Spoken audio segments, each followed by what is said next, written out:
Evening gang.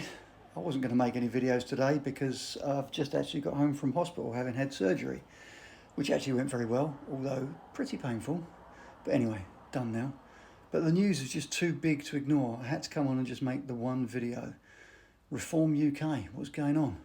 Zia Youssef, the party chairman, the man that Nigel Farage and Zia Youssef himself have credited with them storming up the polls, has resigned his post as chairman.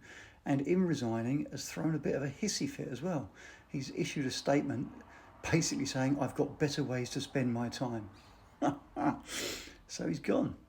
What seems to have triggered this, he's been getting quite a lot of stick over recent weeks anyway, but Sarah Pochin, the newly elected MP, made a speech, asked a question at PMQs yesterday about banning the burqa. And he came out pretty much immediately and said, well, this is not even Reform Party policy. I don't know why he said that. He didn't need to say that. He could have just let the question go. No one was really going to press him about it, I don't think. And he seems to have made that statement off his own back without even talking to Farage or Lee Anderson or any of the others. He's then got absolutely steamed into, and it's caused uproar within Reform because it made them look very much like a divided party. So I would imagine some tough conversations have gone on with Farage, and he's thrown his toys out of the pram and stormed off out of the playground. So what happens next? Who's going to become the chairman?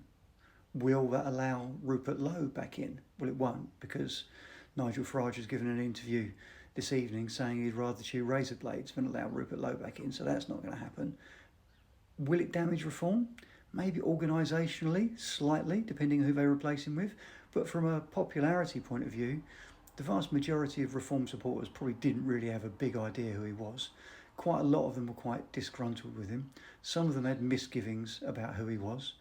And therefore I don't think it's going to damage Reform in any way, shape or form. No pun intended. What will happen next? It's all good news. For me, I think it's a good move. Didn't like the fella. Too oily, too smarmy. Bought his way in just by chucking a few quid at it. Yes, seemed to be a good organiser. Was a very good speaker. But was he trustworthy? Probably not. And Reform should be discussing not just banning the burqa, but banning the burqa, banning the niqab, banning balaclavas, banning all sorts of face coverings. Because generally speaking, they are not wanted and not respected by the British public. They're very connected to criminality, particularly balaclavas. So it's a discussion that needs to be had. And him just throwing his toys out of the pram as soon as she asked the question, it looks like he's lost, doesn't it? So watch this space, let's see what happens next, and I'll be back on making more videos tomorrow.